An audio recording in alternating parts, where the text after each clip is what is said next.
Steelers Nation, what a whirlwind these past days have been. And if there's one thing this team proved, it is that pride can turn into fuel when the moment calls for it. Picture this for a second. Just a few weeks ago, that matchup in Cincinnati felt like one of the lowest points the defense had experienced in years. Every route seemed predictable. Every adjustment felt a step late, and the opposing offense acted like it owned the script. This time, though, everything shifted. Everything. You could almost sense it on the players' faces as they stepped onto the field, like they had replayed that earlier embarrassment enough times that the only thing left to do was to rewrite the story altogether. And rewrite it they did. The scoreboard said the defense outscored the entire opposing offense, something you almost never witness at this level. 2 defensive touchdowns.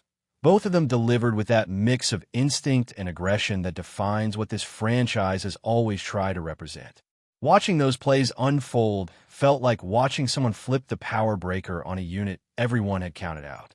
Instead of dropping into the same looks that got them burned before, the coaches turned everything inside out, loading the field with faster bodies, shifting alignments, and basically announcing to the opponent, "You're not seeing the same group today."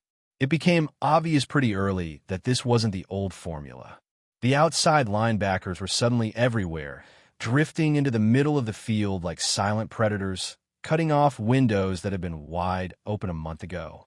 The defensive linemen rotated differently, creating chaos without sacrificing speed. And although the pass rush didn't rack up glamour statistics, it did what mattered most. It forced the opposing quarterback to move, to throw off balance, to stop dictating the rhythm that had come so easily the last time these teams met. You could see in the way pockets collapsed, not violently, but persistently, and in the way each throw carried that extra half-second of discomfort. Players didn't shy away from breaking down what changed, either. They didn't hide behind cliches or vague explanations. They spelled it out. They described the way speed was emphasized in the middle of the field, how responsibilities were distributed differently, how unpredictability became a weapon. And that honesty only highlighted how dramatic the improvement really was. Because it wasn't just about the design. It was about the personnel. One thing that happens when a struggling unit refuses to improve is simple. The players change. And this defense reached that point. The safety group is the perfect example. Earlier in the season, that back end looked scrambled, out of sync, unsure of how to cover those soft, open spots in the middle. But then attrition and bold decisions reshaped everything. One starter went down with an injury, forcing another defensive back to switch duties permanently. Suddenly, he looked more natural than he ever had in his original role. Another safety who had been struggling didn't just get demoted. He was removed entirely. In his place stepped a guy who played like he'd been dropped straight out of highlight reel, hitting everything in sight and diagnosing plays like he had read the opponent's script before kickoff. And then there was the cornerback who stepped into a starting role without anyone outside the locker room expecting much. He didn't just fill in. He attacked the opportunity like it might be the turning point of his career. 6 tackles, a touchdown on a defensive scoop, and several moments where he shut down plays before they even had the chance to become dangerous. What stood out wasn't just the production, but the confidence. The way he closed space. The way he hit. The way he played as if this moment had been waiting for him his entire career. You could hear it in the praise from his teammates, too. Genuine respect, not the obligatory "he played well today" stuff. They talked about his growth year after year and how this wasn't a sudden miracle, but the natural result of steady improvement. You could see that theme everywhere. Linebackers flying downhill with an attitude that seemed heavier than before. Veterans bringing communication that kept the entire back end stable. Younger guys growing into roles that once felt too big for them. And together, it all aligned into a performance that didn't just erase what happened in Cincinnati. It made it look like an anomaly. The real test, of course, is consistency. The league doesn't care what you did last weekend. It cares about whether you can do it again the next time your name is called. And that's where things get tricky, because this defense has shown a pattern this season. When the pressure hits its highest point, they rise. They patch things up, reinvent themselves, and find creative ways to shut down an opponent. But sometimes the next week arrives, and they go right back to the old habits, the predictable structures, the passive coverages. No one wants to see that pattern repeat again, not after a performance this sharp. Still, there's something different this time. Something about the urgency on the sideline, the way players talked about their responsibilities, the way they played as though they were carrying more than just a game plan. There was a hunger in the air, the kind that makes a team dangerous when it learns how to bottle it. If they find a way to keep that energy, to keep those personnel changes working in their favor, to keep relying on speed and pressure in disguise, then things could shift dramatically as the season heads into its next chapter. And that energy wasn't only on the defensive side, because while the defense reclaimed its identity, the offense experienced its own twist, not through big numbers or highlight reel fireworks, but through something much more fundamental: stability in the pocket. The moment the backup quarterback stepped onto the field, you could tell the rhythm changed. He didn't dance backward. He didn't drift sideways. He didn't turn every snap into a scramble drill. He stood where he needed to stand, kept his eyes up, and let the play structure breathe. And suddenly the offensive line looked like a different unit. Not because it suddenly became dominant, but because it finally had a quarterback who kept the picture steady for them. When linemen know where their quarterback will be, everything becomes cleaner. Blocks connect. Assignments stay intact. Running lanes open. The entire system becomes lighter. Watching him operate felt like watching someone bring calm into a room that had been buzzing with anxiety. Every drawback matched the rhythm of the design. Every read flowed into the next. He didn't create chaos, he removed it. And that alone transformed the offense into something functional again. Not spectacular, not explosive, but functional in a way that made the entire sideline breathe differently. And the most striking part? He finished the half untouched. Not a single defender laid a hand on him. In a division known for physicality, against a team that had approached the game with the clear intention of disrupting the quarterback, he walked through it untouched simply because he trusted the pocket instead of running away from it. That calm seeped into everything the offense did. The line blocked better because the line understood the plan. The receivers worked their routes without having to turn into improvisational artists. The running game gained traction because the threat of an actual passing structure existed again.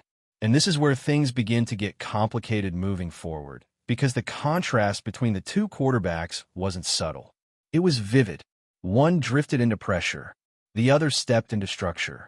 One turned plays into chaos before they even had a chance. The other allowed the offense to breathe. And regardless of experience or resume or expectations, it becomes impossible to ignore what actually puts the team in the best position to win. That contrast only grew sharper when you look back at how the earlier drives played out. Before the injury, every snap felt tense, like the offense was bracing itself for something unexpected to happen behind the line. The quarterback kept shifting, drifting into traffic, abandoning clean pockets before receivers even had the chance to break open. It created this domino effect where every lineman had to guess where the pressure would come from and where the quarterback would run next, which is the worst possible dynamic for any blocking unit. And once that rhythm breaks, everything else falls apart. Routes get shortened, play calls get safer, and the offense starts shrinking instead of expanding. But with the new quarterback stepping in, that weight lifted. Suddenly the offense looked like a coordinated group again, like every player shared the same understanding of timing and spacing. You saw it in the way the line fired off the ball.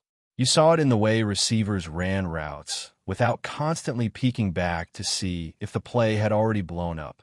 You saw it in the way the running game finally connected drive after drive. It all came back to that sense of predictability, the positive kind, the kind that allows everyone around the quarterback to play fast and with confidence. And it wasn't just about mechanics or footwork. It was the composure, the way he kept his shoulders squared, reading the field with patience instead of panic. The way he trusted the structure enough to let each progression unfold. The way he refused to force throws that weren't there. That calmness, that steady rhythm became contagious. It's rare to see a backup quarterback come into a divisional game and immediately settle the entire offense. But that's exactly what happened. It felt like he picked up where he left off in those late-season games of the previous year, showing that same poise that had briefly revived the offense back then. It wasn't flashy, but it was exactly what the team needed. And now the coaching staff finds itself facing a familiar crossroads. They know what the offense looks like with someone who tries too hard to create chaos. They also know what it looks like with someone who embraces structure and lets the system do the heavy lifting. One path might be tied to expectations, contracts, and reputation, but the other path clearly gives the team a better chance to function without constantly fighting itself. That's the kind of decision that can define not just a season, but the identity of an offense moving forward. The bigger picture here is that this game revealed something deeper about the team's DNA. When things fall apart, when performances dip, when outside noise starts growing louder, both sides of the ball seem to respond with sharper intensity. The defense found a sense of urgency fueled by embarrassment, and it transformed into a unit that dictated the game instead of reacting to it. The offense found stability through necessity, leaning on a player who brought calm rather than improvisation. Together, those shifts created a version of the Steelers that looked far more cohesive and confident than anything seen in recent weeks. Still, it's impossible to ignore where things go from here. The next matchup brings a team riding surprising momentum, a team that has been stacking wins and rebuilding confidence. And consistency has been the one thing that has eluded both units this season. The question becomes whether this performance was a spark or just another spike before a drop. The defense can't afford to slip back into predictability. They can't fall into the pattern of showing creativity one week and then reverting to stale concepts the next. They need the speed they showcased, the disguises they used, the urgency they played with. They need their new starters and role players to keep rising instead of fading. Most importantly, they need to keep attacking the middle of the field with the same aggression and intelligence that erased the mistakes of the past month. And offensively, everything starts with stability at the quarterback position. If the team goes forward with the player who brought balance, then the line will continue benefiting from clarity. The receivers will continue executing routes with confidence. The playbook will expand instead of shrink. And for the first time in a long time, the offense might actually develop an identity that doesn't rely on improvisation. But that depends entirely on whether the coaching staff recognizes the importance of structure over spontaneity. It depends on whether they trust the approach that kept their quarterback clean and their drives alive. In a strange way, this game felt like a reminder of what football is supposed to look like when the fundamentals align. A defense that attacks instead of absorbs. An offense that executes instead of scrambles. A team that responds to adversity not with excuses, but with adjustments and renewed energy. These are the kinds of performances that can shift a season's trajectory if they're repeated with the same intensity and focus. And even though the celebration of this win might fade quickly, the lessons from it shouldn't. Because this wasn't just a bounce back. It wasn't just revenge for what happened a month earlier.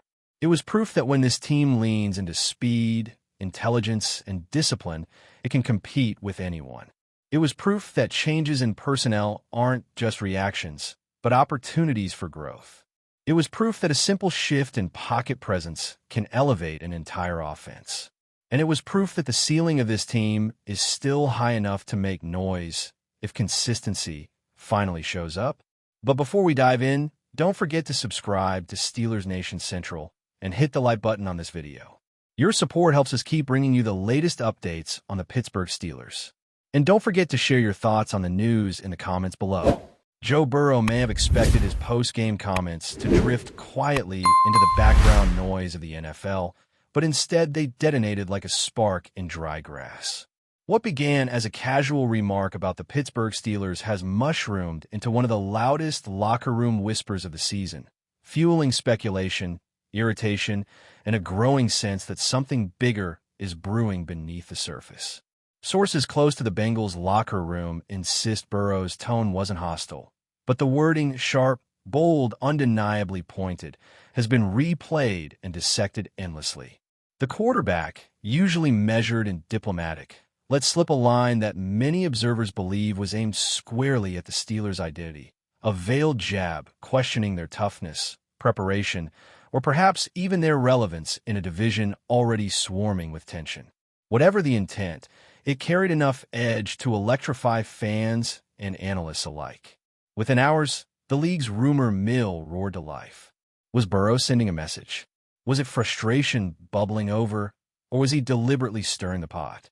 Some insiders claim this wasn't an accident at all, suggesting the quarterback has grown tired of the narrative surrounding Cincinnati's rivalry with Pittsburgh and finally chose to push back. Others argue that Burrow merely spoke candidly and now finds himself caught in a storm he never intended to create. In Pittsburgh, the reaction has been predictably heated. Players reportedly exchanged raised eyebrows and a few colorful responses behind closed doors, while coaches downplayed the remark publicly.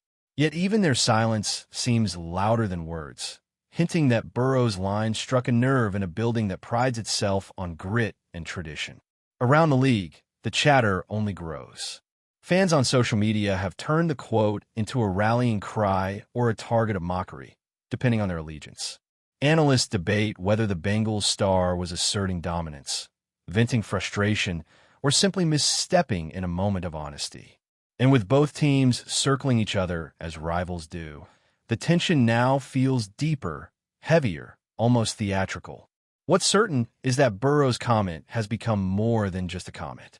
It's a storyline, one that paints the rivalry with fresh shades of fire and anticipation, a reminder that in the NFL, even a single sentence can echo louder than a stadium full of fans. That's it for this update. If you enjoyed the video and want to keep receiving exclusive news about the Pittsburgh Steelers, make sure to subscribe to Steelers Nation Central and give this video a like. We always look forward to hearing your comments and opinions. See you in the next video.